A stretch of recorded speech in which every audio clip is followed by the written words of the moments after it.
Good, merci. Merci. Donc, je vous disais tout à l'heure, notre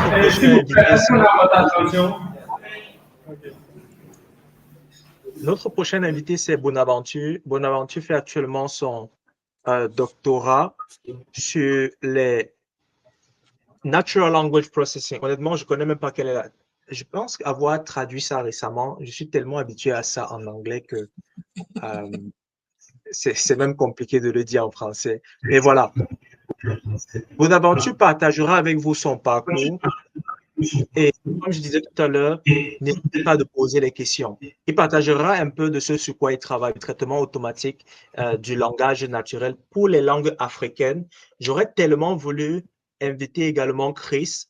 Bonaventure, est-ce que Chris parle français? Ah, on aura l'occasion une prochaine fois. Chris, c'est également un cofondateur de Landfrika, dont Bonaventure est l'autre cofondateur. Donc, c'est une initiative très intéressante.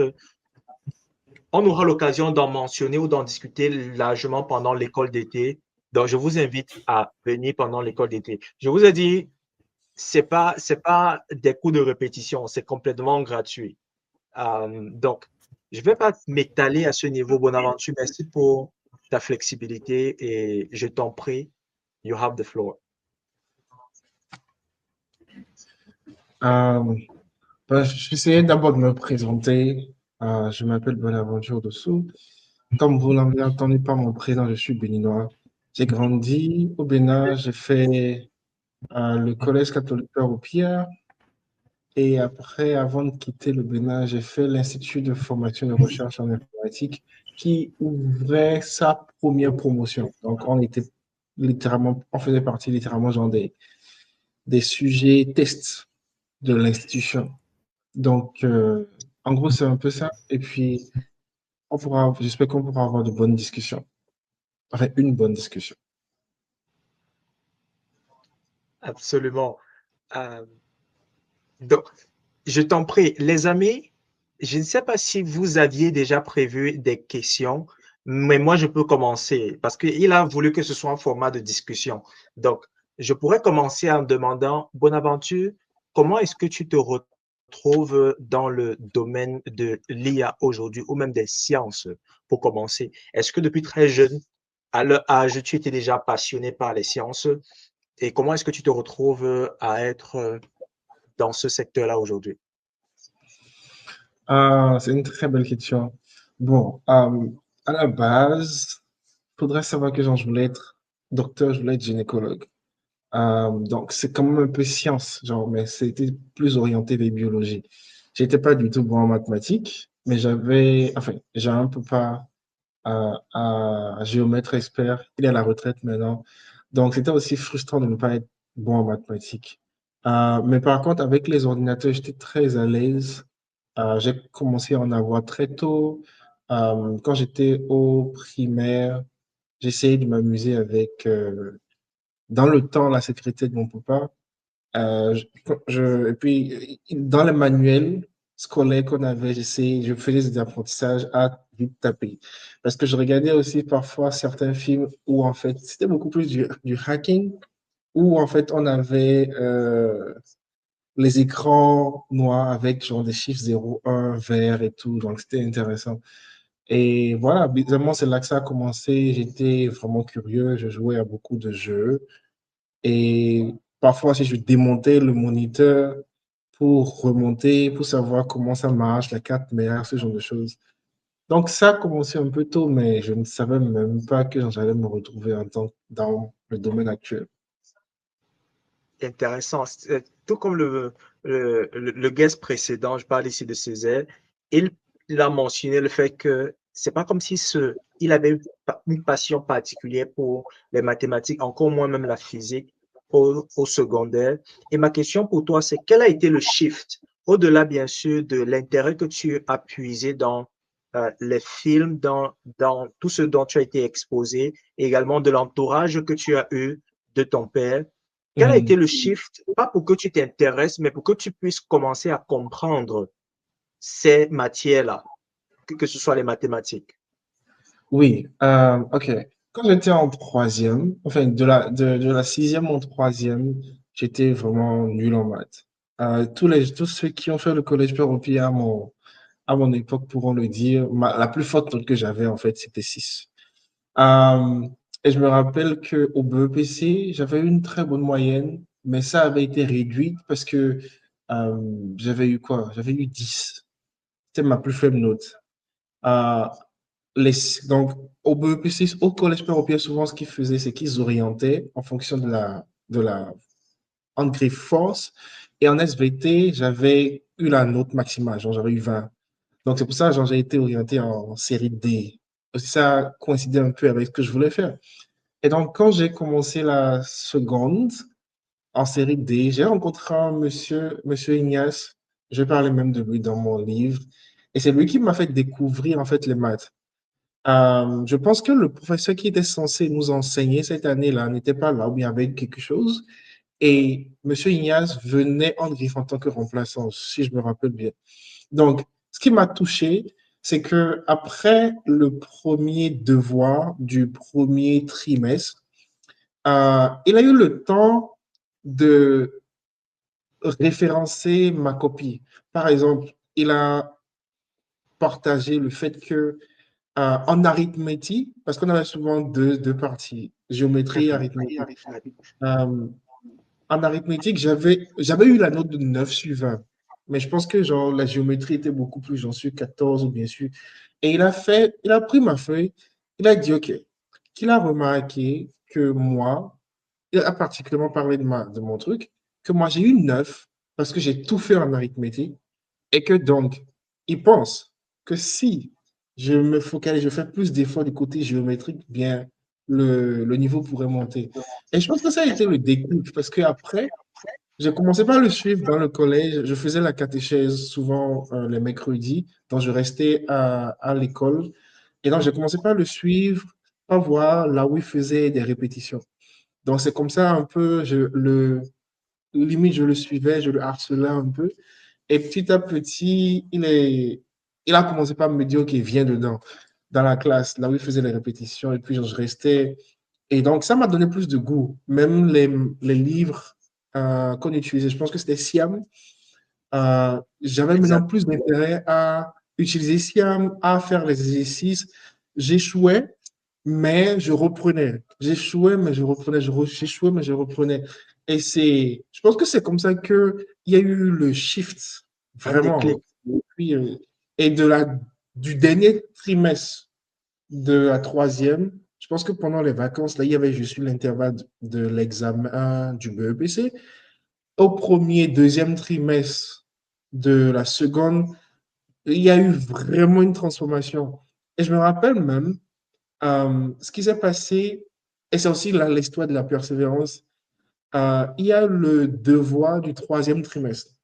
Ce qui s'est passé, c'est que j'étais venu et puis tout le monde était là parce que je maîtrisais le sujet en fait. J'étais devenu un peu comme une référence.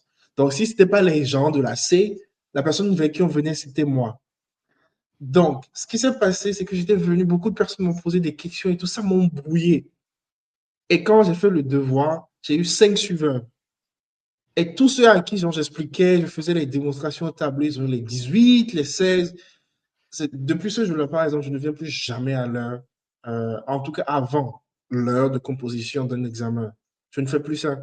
Mais après ça, il y a eu beaucoup de moqueries, beaucoup de gens qui disaient, mais tu te prenais pour qui, patati patata, parce que parfois, quand le professeur n'était pas là, il donnait l'ordre que je fasse les trucs au tableau. Exact. Et donc, après ça, j'ai juré que le prochain devoir, j'aurai un 20, genre, j'aurai une note maximale. Et je me rappelle plus trop du sujet, mais la dernière composition, j'avais vraiment eu 20.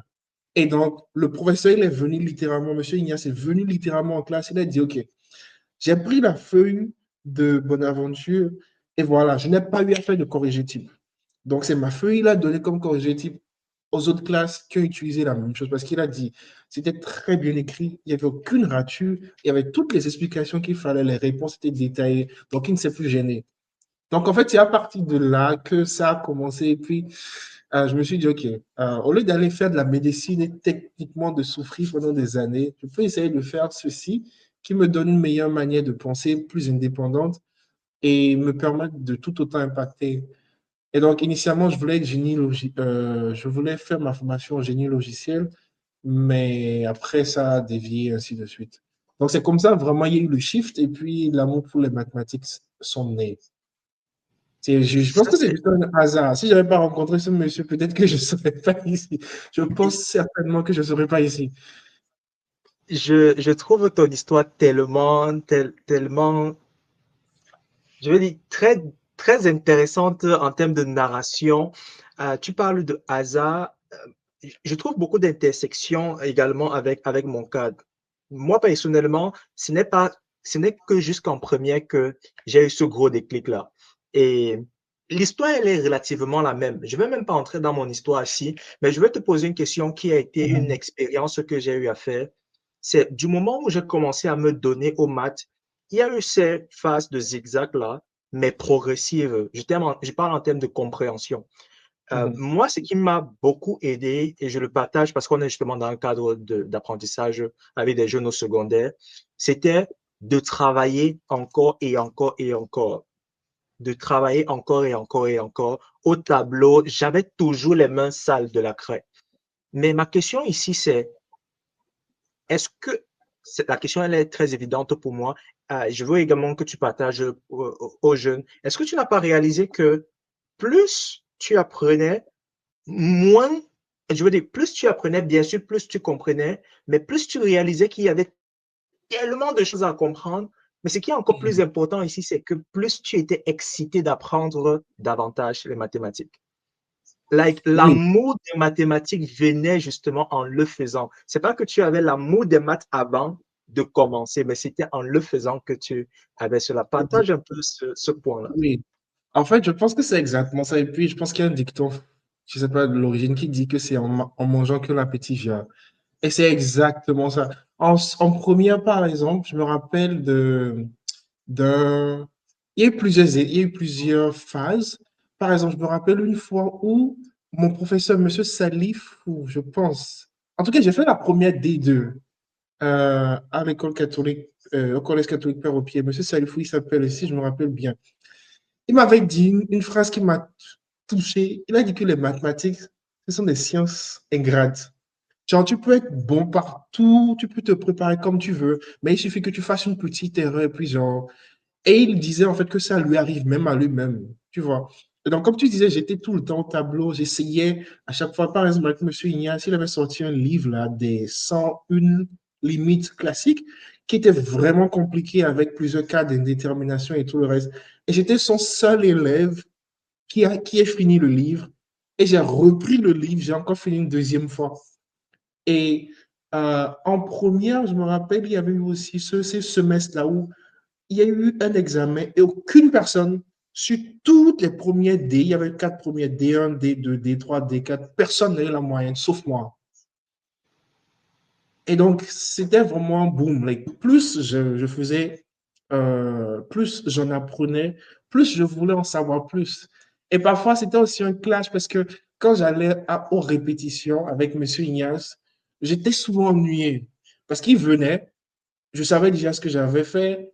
Et puis, genre, je lui montrais juste majoritairement, c'était bon.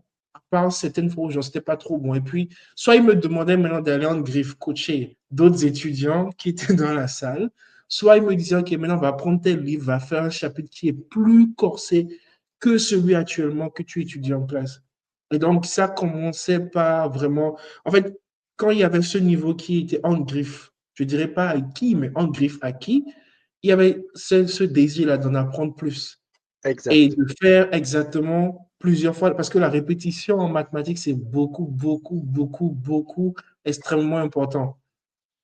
Donc, oui, je suis d'accord entièrement avec ce que tu as dit. C'est just, it's like very related. I can relate to that. Je veux encore revenir sur un point que tu l'as mentionné, c'est l'aspect travail en équipe.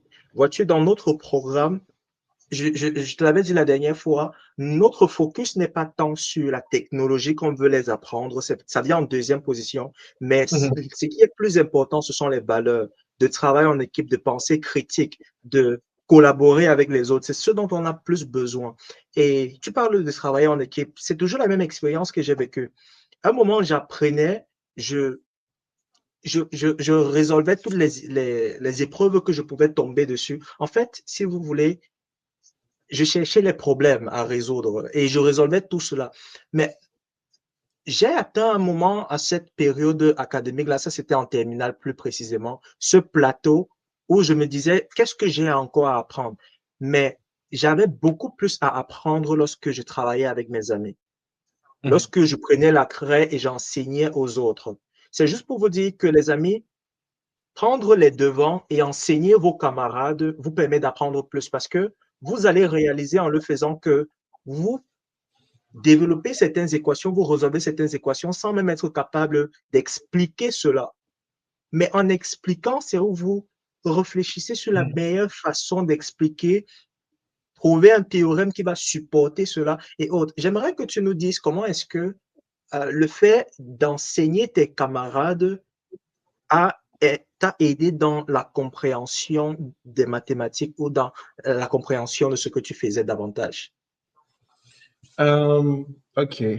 Bon, je sais pas si enseigner, c'est le bon mot. Mais bon, partager ma connaissance avec mes collègues et mes camarades de classe, je pense que c'est exactement comme tu as décrit, parce que parfois, quand on fait les choses seul, ça a l'air tellement intuitif.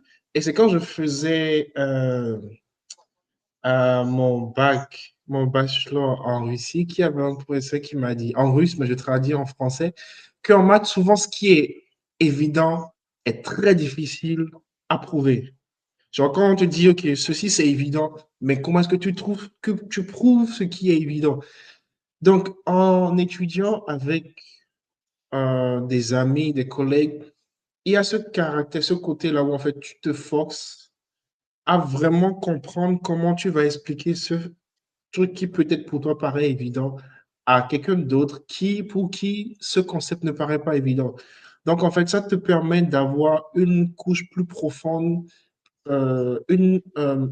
d'aller en une couche plus profonde au niveau de la compréhension que tu as par rapport à cela. Et ça aide beaucoup parce que parfois, ça te fait réaliser que peut-être toi-même, tu ne comprenais pas du tout. Et c'était peut-être un mécanisme par rapport à des situations que maintenant tu as adapté. Et donc, ça te force vraiment genre, à être exposé à tes limites et maintenant à travailler sur. Parce qu'imagine, tu enseignes à une classe et puis il y a une question, tu ne peux pas répondre. Moi, je déteste être dans cette situation-là. Donc, j'essaye d'aller dans tous les coins possibles et vraiment étudier en groupe permet de voir ça parce qu'il y a aussi une diversité de pensées, de faire les choses. C'est aussi ça la beauté des sciences, des mathématiques, et ainsi de suite. On peut faire la même chose de différentes manières. Il y a juste certains principes de logique qui doivent être respectés. Mais on a la liberté, là, en fait, de penser, de faire ce qu'on veut, d'autant si tout en arrivant au même résultat. Donc, travailler en groupe, ça aide vraiment, vraiment, vraiment beaucoup. Et voilà, je pense que ça a été mon expérience. Excellent. Donc, te voilà qui termine ton baccalauréat. Tu t'en vas. Est-ce que tu t'en vas directement en Russie pour faire ton bachelor, ta licence pour ceux qui sont francophones? Euh, je dirais non, j'attends d'abord une année. Mais en fait, là, c'était un peu compliqué parce que je pense que quand j'ai fini, j'ai eu le bac. J'avais une bourse, mais pour étudier en médecine, parce qu'entre-temps, je pense que ils doivent s'y reconnaître. En terminale, on avait souvent des feuillets où on signait, où on disait, OK, je veux faire telle filière ou bien avoir telle carrière. Donc, on choisissait trois. Et puis, en fonction de ça, l'État essayait de voir si, genre, il pouvait accorder des bourses ou bien des demi-bourses. Donc, dans le temps, moi, j'avais vraiment rempli pour la santé. Et puis, j'avais mis l'informatique, je pense, en deuxième ou bien en troisième. J'avais mis aussi un truc architecture. Et il s'est fait que j'ai été pris en médecine. Mais après, j'étais là, je veux pas. Donc, ça a été une année. C'est pendant cette année-là où que je fréquentais un peu de manière clandestine l'Institut de recherche en forme l'IFRI, en abrégé, sur le campus d'Abomey-Calavi. Je dis clandestin parce que initialement, mon papa et moi, on est allé s'inscrire. Mais après, quand j'ai eu la bourse, il a refusé. Il dit, mais non, mais genre, il a payé la scolarité pendant tout ce temps. Maintenant, j'ai une bourse et puis, genre, je vais le laisser tomber. Ça a été un clash. Je pense qu'il m'a privé de manger pendant un bon moment. Maman m'a supporté. Et je devais même venir directement ici pour commencer le Polytechnique de Montréal. Mais tout ça, ça a été, genre, abandonné. Et donc, on vivait à Beaumé-Calavi, donc c'était pas trop loin. Et donc, parfois, je lui aussi parfois disais, mais je vais en sciences MP, genre maths physique, à la FAST, mais en fait, j'allais à l'IFRI. Et donc, c'était vraiment, vraiment, vraiment compliqué, mais je savais que je ne devais pas laisser tomber. C'était hors de question pour moi que j'aille faire de la médecine parce que une autre de mes philosophies, c'est les parents, ils ont fait ce qu'ils voulaient. Peut-être pas. En tout cas, certains ont fait ce qu'ils voulaient. Mais, et donc, à notre tour, on doit faire ce qu'on veut. Ça ne veut pas dire qu'il ne faut pas prendre le conseil. Mais si je vais faire la médecine et j'échoue, on va me dire, mais tu as échoué parce que ton papa t'a dit de faire la médecine. On va techniquement te blâmer. Même tes parents qui t'ont dit, écoute, fais, vont te blâmer. Et vont maintenant peut-être même te dire, mais écoute, tu étais comme un grand. Donc, si je t'ai dit de faire ça et tu ne voulais pas, tu aurais pu dire non. Les mêmes parents qui vont le dire, oui. Exactement. Donc, c'est un peu ça. Et puis, entre-temps, il y avait eu certaines démarches pour, au niveau de la DBSU, je pense, qui était aussi comme un proche du campus d'Abou-Mekaravi, pour, je cherchais des bourses à étudier à l'extérieur. Je pense qu'il y avait l'opportunité de la France, du Maroc et de la Russie. Et puis, j'ai choisi la Russie parce que je voulais aussi découvrir quelque chose de nouveau. Donc, la France et le Maroc n'ont pas été une option pour moi. Et aussi, la Russie est quand même réputée pour être très forte en sciences, ce que je peux attester. Donc, c'était principalement ça. J'ai fait une année parce que ça a pris du temps pour les formalités et tout le reste. Et après, quand c'est fini, je suis parti.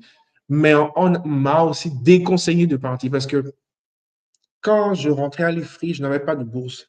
Mais j'ai terminé parmi les trois premiers.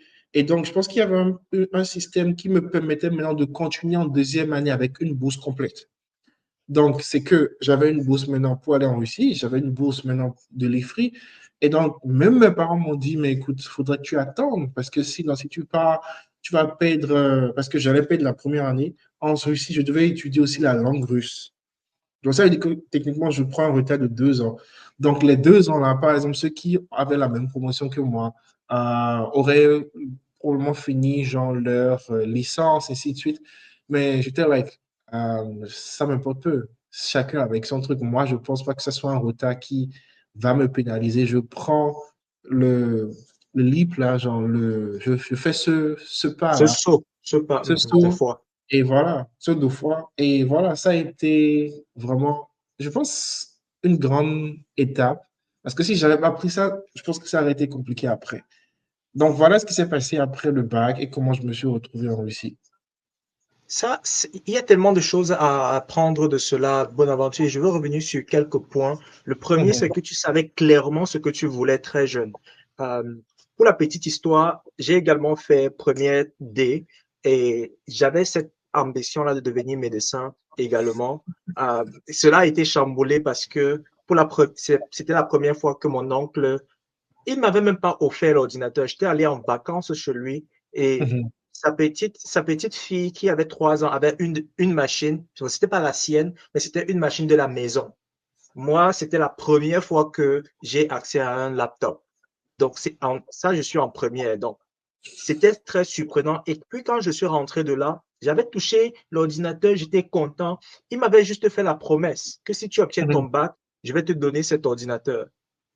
Et tous mes objectifs de devenir médecin sont allés à l'eau.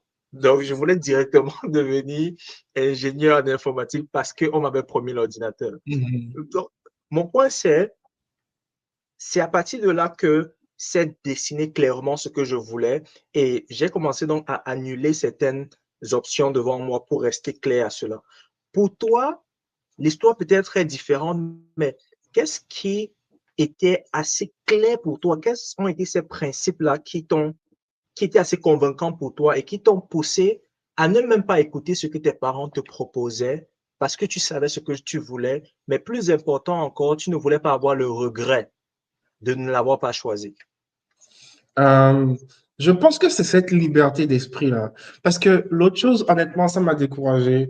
Je pense peut-être que les étudiants en médecine vont me dire le contraire, et donc je m'excuse si l'information elle est erronée, mais je ne me voyais pas étudier 7 ans et bûcher des choses, apprendre. Et je suis quelqu'un qui aime beaucoup apprendre sur le tas. Par exemple, en terminale, je créais déjà des applications mobiles Android et j'avais même participé au MTN App Challenge et j'avais fini quatrième, genre sur le plan national. J'avais fait une application qui essayait de classifier les maladies. C'était même sur le App Store. J'ai fait deux, trois applications après sur le App Store.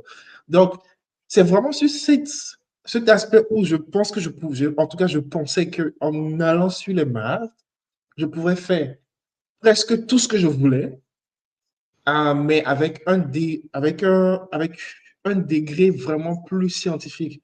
Et on dit souvent, si tu es bon en maths, tu peux faire presque tout ce que tu veux, parce qu'il y a déjà la logique là, il y a la cohérence là, et ça te permet vraiment d'avoir beaucoup de choses. Et puis, par exemple, quand j'ai fait l'IFRI, le professeur Eugène Ezing, il m'a dit, moi, qu'il a fait tout jusqu'à 7 ans, il a eu son doctorat en mathématiques, et c'est après maintenant qu'il s'est spécialisé en informatique.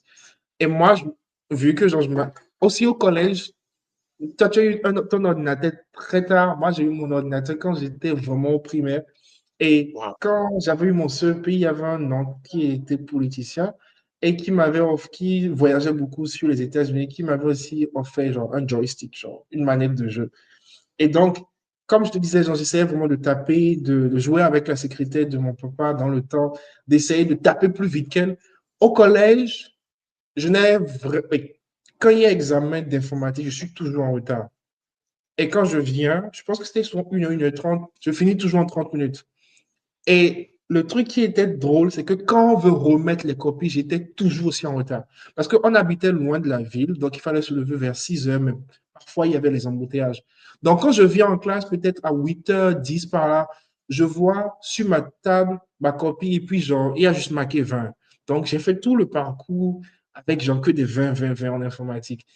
Et donc ça aussi, ça a vraiment hum, Renforcer. renforcé les choses. Si genre, je faisais vraiment ce que je pouvais faire du côté mathématique, et il y avait déjà cet intérêt-là pour l'informatique, ben, et aussi, bon, il y a eu le professeur Ignace aussi qui m'avait dit, ben, écoute, si tu vas en médecine, je pense que c'est un gâchis pour ton talent mathématique. Il m'a littéralement dit ça. Je me rappelle, après le bac, on était au collège Père-au-Pierre, il y a un nouveau bâtiment qu'ils avaient inauguré là. Et puis, genre, c'était vers le fond de, de, du, il y a la grande clôture là, c'était vers le fond, il y avait les terminales là-bas.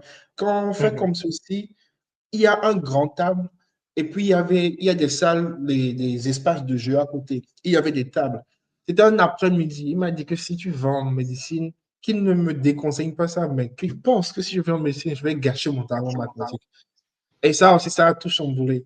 Donc, c'est une succession de petites choses et tout le reste qui m'ont vraiment, genre, montrer, Orienter.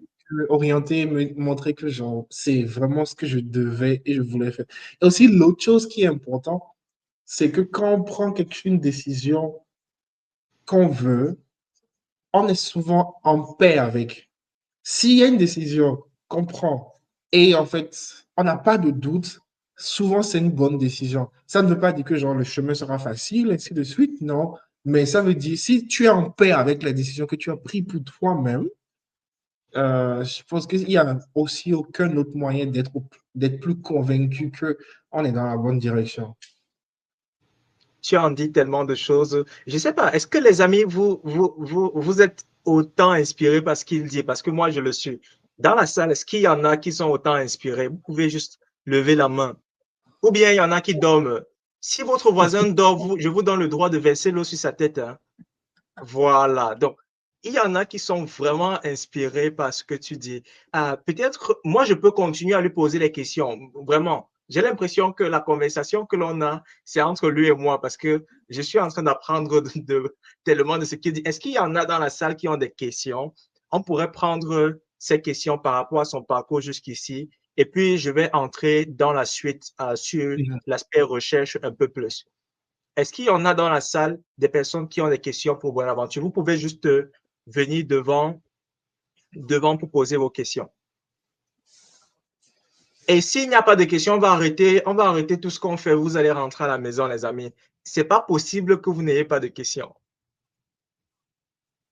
OK, on en a des personnes qui ont des questions. Good, good, good. Je vous en prie.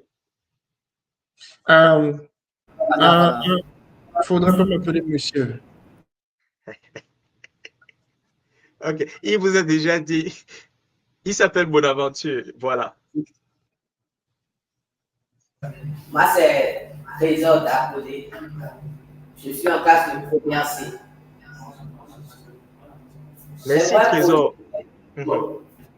J'aimerais poser une question à M. Bonaventure. Il a dit pas monsieur. J'aimerais poser une question à Bonaventure. C'est compris.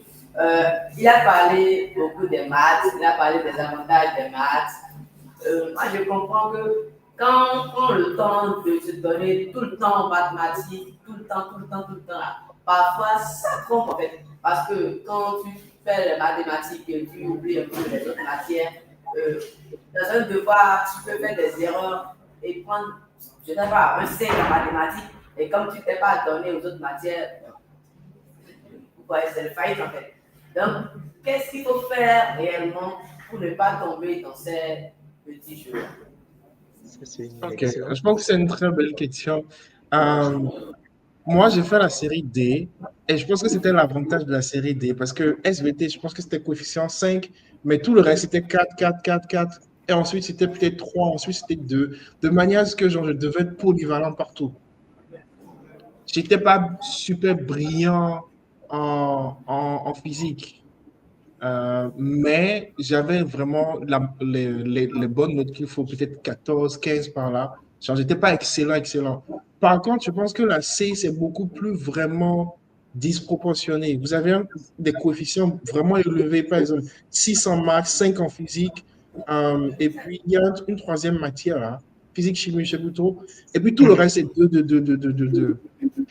Donc, je connais des gens qui ont eu des bleus bacs avec de très bonnes moyennes, mention très bien, mais en fait, en anglais, par exemple, ils n'ont pas vraiment fait grand-chose. En philosophie, ils n'ont pas fait grand-chose. Ils ont vraiment vraiment mis le paquet sur le côté physique, mathématique et tout ce qui va avec. Donc, moi, je pense que c'est un problème personnel et c'est aussi genre de l'ambition. Parce que j'avais autant d'engouement pour l'apprentissage de l'anglais et genre performer bien en anglais que j'en avais pour faire bien mes devoirs de mathématiques et tout le reste. En fait, c'était pas pour dire qu'il fallait se focaliser entièrement sur ça, sur toute l'année scolaire, sur tout le trimestre, mais accorder suffisamment de temps pour savoir quand faire quelque chose, en fait, quand étudier une matière et comment le faire. Donc, c'est ça, ça revient aussi à tout un système, en fait, je dirais, de gestion. En tout cas, c'est comme ça que moi, je l'ai fait. Et ça a toujours été bénéfique. Quand je devais faire les SVT, je le faisais et je me concentrais entièrement sur ça. Quand je devais faire les mathématiques, je le faisais et je me concentrais entièrement sur ça. C'est vrai que j'aimais beaucoup plus les mathématiques à partir de la seconde. Et donc, par exemple, quand j'ai un temps libre, c'est ce que j'ai plus l'intérêt à faire et aussi d'engouement, genre plus d'excitation à aller naturellement vers. Mais à part ça, j'ai priorisé toutes les autres matières au même niveau et je me disais, OK, toutes les matières ont un même coefficient et donc ont une même contribution. C'est comme ça que je me suis mis dans la tête et donc je devais être bon presque partout. J'aime tellement ta réponse. Mon ami Trésor, j'ai envie de compléter également cela, ou du moins ajouter un peu à cela. C'est la même réalité que j'avais. Il a parlé d'ambition. Je veux revenir sur le thème ambition. Il faut savoir idéalement où tu veux aller dans la vie. Et du moment où je savais qu'on devait me donner l'ordinateur et que l'informatique a besoin d'anglais, je devais apprendre l'anglais. Je suis allé voir ma mère, je vous ai raconté tout à l'heure avec Cédric, je suis allé voir ma mère qui n'avait pas beaucoup d'argent. Je lui ai dit que maman, j'ai envie de faire les cours d'anglais. Elle m'a dit que je ne peux pas payer maths, physique, chimie et tu viens encore ajouter anglais dessus. J'ai dit que, OK, voici ce qu'on va faire. J'ai dépensé tout l'argent que j'avais pour les fêtes et j'ai payé les premiers cours d'anglais. Elle a vu cette motivation-là et elle a dit, OK, je vais continuer le reste. Les cours d'anglais, là, sont ces cours-là qui m'aident jusqu'à aujourd'hui. Mon point, c'est quoi? C'est selon les ambitions que tu veux dans la vie, il faut te préparer en conséquence. J'ai fait ces dépenses-là quand j'étais exactement en première parce que je savais où je voulais aller. Et concernant les autres matières, parce que j'ai développé, ou à ce moment-là, j'avais développé tellement d'amour pour les maths, ce que je faisais, c'est que je me forçais d'étudier les autres matières et je me récompensais avec du moment dans les mathématiques. Parce que quand je pensais études, tout ce que je voulais, c'était aller faire les maths, être au tableau. Mais je disais non, allons passer un peu plus de temps en SVT. Et si j'ai fait 2 heures de travail en SVT, c'est où je peux maintenant faire les mathématiques pour être plus à l'aise, pour me récompenser de cela. Donc, c'est de trouver des moyens pour gérer cette addiction-là, ce plaisir que l'on a dans certaines matières et de les utiliser comme des récompenses par rapport à un travail que l'on aurait fait dans d'autres matières. Et les amis, c'est inexcusable que vous ayez des bonnes notes en maths ou bien dans certaines matières et pas dans d'autres. Il n'y a aucune raison. À ce niveau de votre vie, tout ce qu'on vous demande, c'est d'étudier. Vous n'avez aucune raison de ne pas être bon dans les autres matières. Si vous n'êtes pas bon dans les autres matières, c'est probablement un problème de gestion de temps et aussi de compréhension. Mais par rapport à la compréhension, on a déjà résolu cela. On a dit, si vous avez besoin de comprendre matière, allez vous asseoir et trouver des bonnes motivations pour le faire. Rencontrer des personnes qui vont vous aider à le faire. Il n'y a personne, je pense, Stésia tout à l'heure l'a mentionné, il n'y a personne qui a réussi dans une matière qu'il ne comprenait pas avant s'il n'avait pas une autre personne pour le soutenir. Ça peut être un camarade, ça peut être un enseignant. Donc voilà quelques éléments que vous pouvez garder à l'esprit pour vous aider à être polyvalent. Et aujourd'hui encore avec l'IA, vous n'avez même pas le choix. Donc, idéalement, vous voulez avoir une compréhension de tout, idéalement. Vas-y Freddy, pose, si tu avais une autre question, tu peux y aller. À Trésor, pardon. J'ai confondu avec Freddy de tout à l'heure. Trésor, vas-y, je t'en prie. J'ai une autre question à Bonaventure. Comment développer le goût des maths? L'appétit vient en mangeant. C'est exact, c'est tout. Il faut aimer faire ça et il ne faut pas se décourager parce qu'il y a toujours la phrase là qui est dans ma tête. J'ai l'événement des 5 suivants que j'ai eu, ensuite des 20 que j'ai eu, ensuite en première de mon professeur qui me disait que les maths sont des matières, ce genre, les mathématiques c'est une matière, ce sont des sciences ingrates, dans le sens en griffe, il ne faudrait pas prendre ça vraiment genre au sens littéral, mais c'est un peu peut-être métaphorique. Moi, ça m'a fait comprendre. Et même après, quand je faisais genre le bachelor, bon, c'est la licence plus 4. Genre, c'est 4 années au lieu de 3. Et ça dépend genre, de chaque système. J'ai eu des moments où en fait, j'avais aucune envie d'étudier certaines matières. Honnêtement, même en mathématiques, j'en avais pas. Mais il y a des choses que je comprenais pas, des théorèmes, ce genre de choses. C'est vraiment se dire, OK, je veux vraiment comprendre ceci. En fait, comme on le dit, vouloir, c'est pouvoir. Et donc, il faut se donner les moyens de sa politique, comme Nathan le dit. Si tu veux quelque chose, tu n'as absolument aucune excuse de ne pas être bon à la chose. Parce que, en plus, aujourd'hui, à l'aide de l'IA, des technologies et tout, il y a tout en ligne. Il y a forcément quelqu'un qui a fait un tutoriel qui explique les problèmes complexes, mais les notions complexes mathématiques en de petits trucs avec de très bonnes animations et tout. Et donc, tu apprends aussi genre, avec de la gaieté, de la joie. Donc, moi, je dirais, c'est ça. Si tu veux être, enfin, peu importe la matière, si tu veux être bon dans quelque chose, il faut prendre du temps à faire la chose. Et il faudrait savoir qu'il y aura des obstacles. Les gens, par exemple, qui ont eu des doctorats en mathématiques et tout le reste, il ne faut pas penser que ce sont des super doués. Ils ont juste persévéré et fait plusieurs fois encore et encore et encore et encore. Donc, c'est ce que je pense. La preuve, il y a parfois même j'ai eu des cas, en tout cas, Nathan pourra confirmer. Il y a des classes qu'on prend, par exemple ici, on pose des questions au professeur, le professeur dit, mais en fait, je n'ai pas la réponse. Genre, je ne sais pas. On pourrait essayer de voir. Et puis, on parle des notions qu'on connaît pour voir si on peut aller vers ce qu'on essaye de résoudre comme thématique. Donc, même les professeurs, à des moments, ils n'ont pas des réponses, en fait, préétablies. Donc, tout le monde apprend, en fait. Et aussi, l'autre chose qui est important, c'est d'avoir, en tout cas, moi, c'est ce que je me dis toujours, c'est d'avoir l'humilité de reconnaître qu'on ne connaît rien. Moi, c'est ma politique. Donc, quand je viens ici maintenant, j'apprends de toi, Trésor, j'apprends de El Nathan, j'apprends de tout le monde. Et je ne me dis pas qu'en fait, il y a quelqu'un qui ne peut pas m'apprendre quelque chose.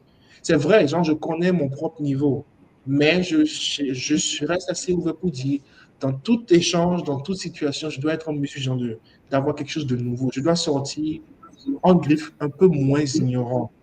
Et donc, ça change beaucoup parce que tu te dis, j'ai toujours à apprendre. Ça te donne un peu de pression, mais te crée cet espace-là où tu te dis, je dois toujours continuer à apprendre. Et c'est en continuant à apprendre que tu te perfectionnes, que tu améliores beaucoup de choses. Ça, c'est ce que je dirais. Merci Bonaventure, merci Trésor. Trésor, apparemment tu es comme moi, tu as beaucoup de questions. Ce qu'on va faire, Trésor, c'est que, ok, est-ce que tu avais une autre question, Trésor? Parce qu'il y a notre ami ici, là, du côté d'Abomey, qui avait d'autres questions. J'ai une dernière question. Ok, vas-y alors, on va faire un spécial cadeau pour toi. Vas-y. Je voudrais demander à Bonaventure s'il faut se référer au professeur ou à ses camarades.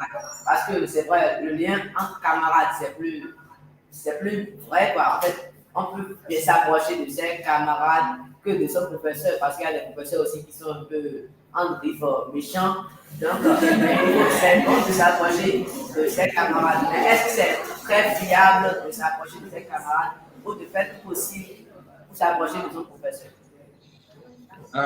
Bon, l'aspect du professeur méchant, en tout cas, quand j'étais en troisième, c'était troisième E, hein, je pensais vraiment que le professeur était méchant, hein. Parce que il agissait d'une manière où, bon, c'est Monsieur Bakary, je n'ai rien contre lui. Il agissait d'une manière où j'avais l'impression que pour lui, on devait naître avec les maths. Bref, moi, je pense, en tout cas, moi, j'ai beaucoup plus, par exemple, quand j'étudiais en Russie, j'ai beaucoup plus été ami avec les gens de l'administration. J'ai beaucoup plus été proche des professeurs. Mais j'avais toujours, par exemple, il a mentionné Chris. Chris est devenu un peu comme un frère. On ne se connaissait pas. On s'est rencontrés en Russie et tout. Finalement, on a fait pratiquement le même chemin. On a commencé la recherche ensemble. On est tous maintenant au Milan ensemble. Et il y a forcément cette personne-là, ou bien ces personnes-là, vers qui tu peux aller. Donc, moi, je dirais qu'il faut prioriser les deux. Parce que d'une manière ou d'une autre, il faudrait aussi respecter en griffe la hiérarchie de la... Bon, je ne suis pas trop pour la hiérarchie de la connaissance, mais il faudrait aussi respecter le fait que si quelqu'un a été appointed, a été mis là pour venir t'apprendre quelque chose, c'est qu'il a sûrement quelque chose à t'offrir. Donc, l'approche, c'est peut-être de discuter d'abord entre camarades, et après, s'il y a toutes des zones d'incompréhension, d'aller vers le professeur. Mais moi, personnellement, c'est chacun avec sa préférence. Moi, j'ai vraiment développé cette aisance-là avec le professeur. Quand j'ai un problème, je peux écrire un email tout de suite à un professeur, dire, écoutez, il y a eu tel cours, telle séance qui s'est passée, ou bien j'attends après la classe pour aller vers lui.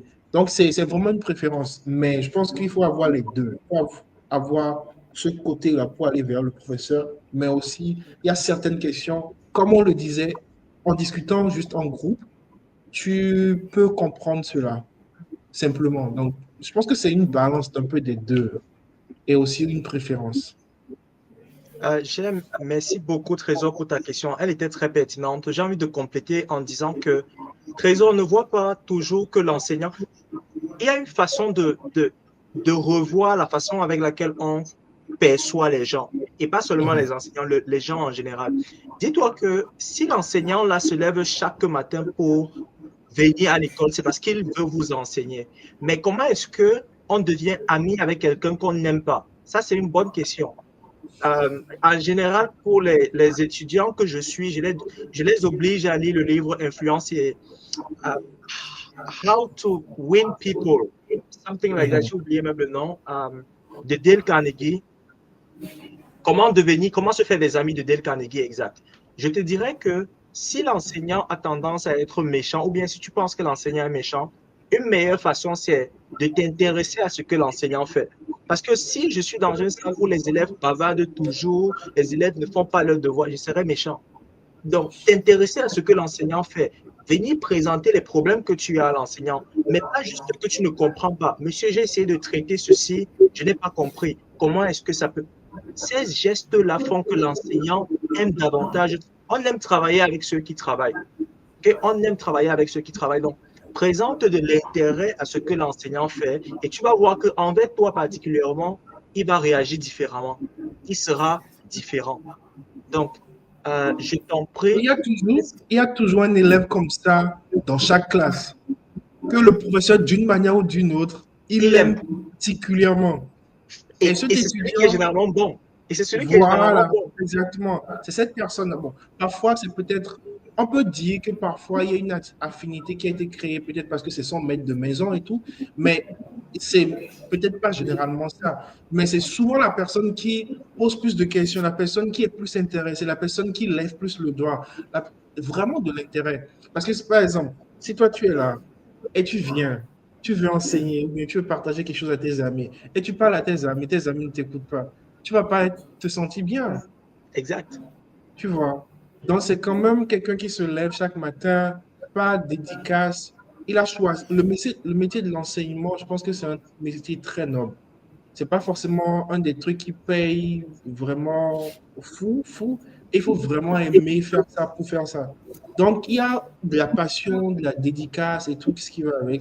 Donc, la personne qui se lève, fait un chemin chaque jour, c'est... Et puis aussi, c'est humain d'avoir des préférences. Mais cette préférence-là, comme Nathan le disait, on peut tweak, on peut façonner ça en s'intéressant plus. Parce qu'il n'y a aucune raison pour laquelle tu iras vers un professeur. Et aussi, ce qu'il a dit est important. Et moi, c'est une manière, c'est quelque chose que j'ai développé. Quand j'ai un problème, je ne vais jamais aller vers quelqu'un sans avoir fait des efforts. Il faudra monter à la personne vers qui tu vas, que toi-même, tu as fait tes propres efforts. Parfois, ça fait que tu es trop indépendant, ce qui n'est pas forcément trop bon. Donc, il faut avoir une certaine autonomie et à un certain niveau. Mais le fait de faire des efforts, ça prouve à la personne que toi-même, tu es intéressé par ce que tu viens m'apporter. Mais si j'ai un problème, je ne fais pas d'effort, je viens vers toi, en fait, monsieur, j'ai tel problème, je ne sais pas comment faire. Son premier instinct, c'est peut-être de te demander, mais est-ce que tu as essayé ci, ça? Tu as dit, je n'ai rien essayé, mais obviously, ça veut dire que tu remets tout sur lui. Ce qui n'est pas bien, parce que tu es aussi là pour apprendre. Tout à fait. Merci beaucoup, Bonaventure. Merci à toi, Trésor. Du côté, est-ce qu'on peut acclamer pour Trésor, s'il vous plaît? Je pense que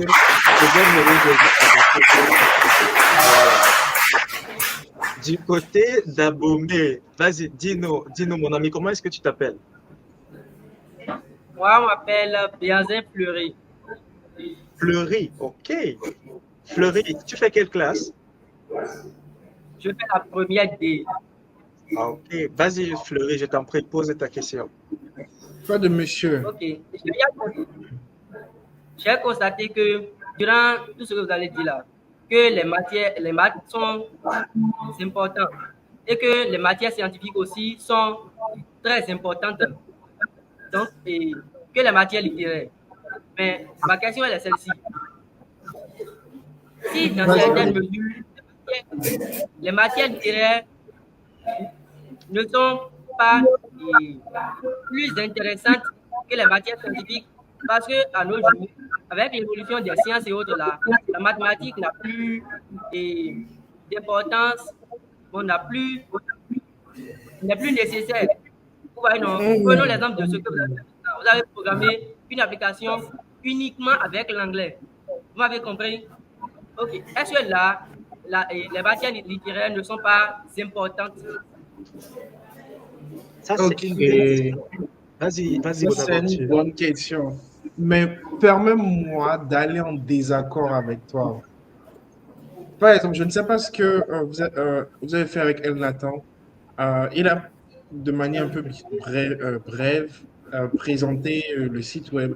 Mais tu as dit qu'il a fait ça avec l'anglais. Non, il n'a pas fait ça avec l'anglais. Enfin, il a utilisé l'anglais comme moyen de communication. Ça aurait pu être fait en français, en allemand. Mais pour que ce qu'il a fait marche et que je pense qu'il y ait tout ce qui s'est passé derrière, qu'il y ait les liens qui vont vers d'autres sites web, c'est les sciences qui étaient derrière. Donc, les maths seront toujours importantes. Les matières littéraires, moi, je vois ça comme un moyen de communication. Encore une fois, c'est pas pour dire que la personne qui va vers la littérature n'est pas mieux que la personne qui va vers les sciences. Non, c'est une question de savoir ce que tu veux. Mais il faudrait, dans tout domaine, que ce soit dans les finances, peu importe, les mathématiques, les sciences sont là. Peu importe. Absolument. Et donc, il ne faudrait pas dire, je pense que c'est vraiment erroné de dire que les mathématiques ne sont pas importantes. Et avec la science qui évolue, beaucoup de choses qui évoluent aujourd'hui, c'est typiquement avec les maths, la physique et tout le reste, les recherches, les progrès qui sont faits. Techniquement, l'informatique, c'est à forte partie des mathématiques. En tout cas, quand on lit, par la grâce de Dieu, vous allez aussi arriver là où on est et faire plus que nous. Vous allez voir qu'en fait, tout ce qui tourne derrière l'IA et tout le reste, c'est des formules mathématiques. Après, c'est vrai, il y a de l'intuition qui vient dedans, mais cette intuition, c'est une intuition mathématique. C'est une intuition qui a été tirée peut-être genre de la médecine ou bien d'un autre domaine. Les sciences sont extrêmement importantes. Sans sciences, on ne serait pas en train de discuter là maintenant. Moi, je suis ici au Canada et Nathan aussi au Canada. Même au Canada, on n'est pas dans la même zone. Il est chez lui, moi, je suis chez moi. Donc, sans science, on ne serait pas on serait pas en train de se parler maintenant. Et la science, ça évolue toujours. Donc, la littérature, c'est un moyen, moi, je pense, c'est un moyen de communiquer ses idées. Par exemple, quelqu'un qui est bon en anglais, comme Nathan l'a dit, et c'est essentiel à ce qu'on fait. Mais par exemple, si tu veux étudier en médecine, par exemple, l'anglais est important, mais si par exemple tu veux être médecin sans frontières, tu vas forcément accorder beaucoup plus d'importance à étudier d'autres langues. L'anglais, le mandarin, le swahili, par exemple, si c'est dans des zones reculées spécifiques, si tu veux aller en Amérique du Sud ou bien si tu veux aller en Afrique de l'Est, par exemple, ou bien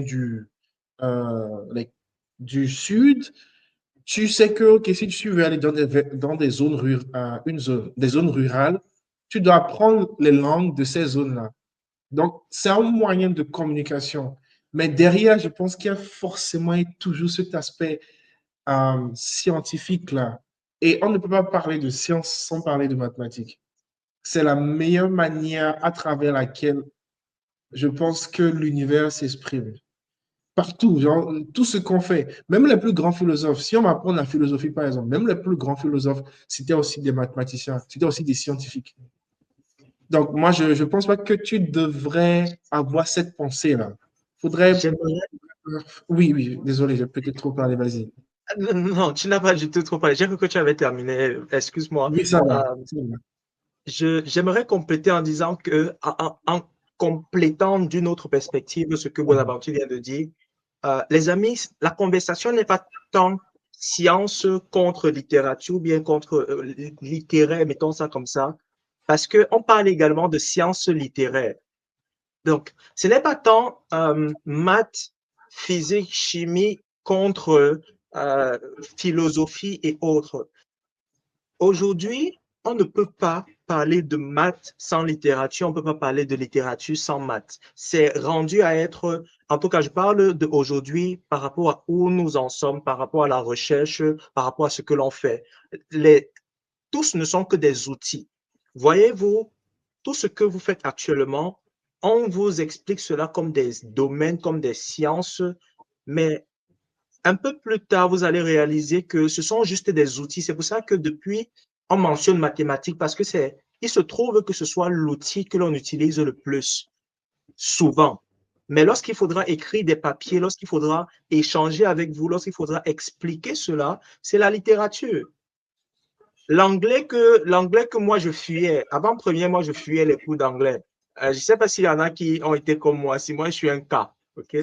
Je fuyais les cours d'anglais. Cet anglais-là, j'ai dû payer à un moment pour pouvoir apprendre cela. Donc, juste pour vous dire, voyez cela comme des outils, exactement comme celui qui est maçon, il a différents outils dans son panier. Un menuisier, il a le marteau, il a la scie. Vous utilisez ces outils-là le moment où vous avez besoin.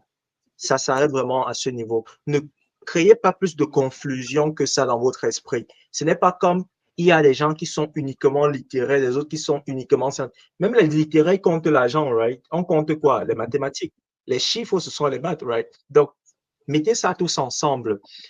Tenant compte du temps et du prochain panel, je vais même pas tant poser des questions. Je vais te laisser, Bonaventure, nous parler justement des langues, du traitement des langues naturelles. Les dire en des termes aussi simples. Qu'est-ce que c'est? Sur quoi tu travailles? Et on pourrait partir de là. Ok, je pense que c'est assez vaste et je ne sais jamais comment répondre à cette question. Ok, bon, je, je pense que en fait, la partie du traitement du langage naturel, c'est c'est ce sous-domaine-là de l'intelligence artificielle qui essaye d'enseigner aux machines comment en griffe communiquer avec, je dirais en griffe communiquer avec les humains. Par exemple, on a Google Translate aujourd'hui. Avec ça, on peut partir, par exemple, dans un pays où on ne connaît pas la langue, mais de sa langue, on peut s'exprimer et puis se faire comprendre par l'autre. Donc, tout ça, je vais résumer ça en bref au niveau du traitement du langage naturel. Et moi, je me focalise spécifiquement, enfin, j'ai deux fronts. Même s'il y a un pour lequel j'ai eu plus d'articles, j'aime également faire, à part les langues, je me focalise sur les langues africaines, mais j'aime également faire tout ce qui est santé. Par exemple, la découverte de médicaments en utilisant les techniques du langage naturel. Également, peut-être genre des systèmes qui aident, par exemple, pour la détection de cancer, la détection et l'analyse, genre par exemple, des parois parois cervicales pour savoir où est-ce qu'il y a une lésion, par exemple, et s'il y a une lésion là, c'est quoi le diagnostic qu'il faut donner. Donc, il y a ce côté santé sur lequel genre, auquel j'ai une particulière affection parce que genre, je voulais faire partie du domaine sanitaire. Yeah. Donc, en bref, c'est ça, mais principalement maintenant, je travaille sur des systèmes d'algorithmes qui pourraient nous permettre de créer si je veux le dire à terre à bas, enfin, en Un B à simple bas, terme. en simple terme, on utilise tous ChatGPT aujourd'hui, mais est-ce qu'on comprend comment ces systèmes sont créés? C'est beaucoup de données, c'est beaucoup de puissance de calcul. Donc, j'essaye de voir si, d'une manière algorithmique, vu qu'on vient du contexte africain et puis il y a beaucoup de limitations, que ce soit des données, des ressources, est-ce qu'on ne peut pas créer des systèmes qui exploitent les limitations de leur environnement, les contraintes, pour pouvoir créer des systèmes qui sont non seulement performants, mais aussi très efficients en termes de données, en termes de puissance de calcul utilisée, mais en maximisant la performance. Donc, en termes simples, c'est un peu ça. Si genre, je peux résumer ce que je fais sans trop être genre, dans le thème technique. Je vois que ça, ils t'ont fait chauffer un peu les méninges. Merci. J'aimerais poser quelques questions par rapport au traitement des langues naturelles, particulièrement en rapport Ok. avec les langues africaines qui sont justement considérées, je vais mettre ça entre guillemets, comme low resource. Ma Oui. question, c'est pourquoi est-ce que tu as un intérêt à ce niveau, ou alors d'où vient ton intérêt à ce niveau en dehors de ce que tu es par exemple africain? D'où est-ce que cet intérêt-là Ok. vient?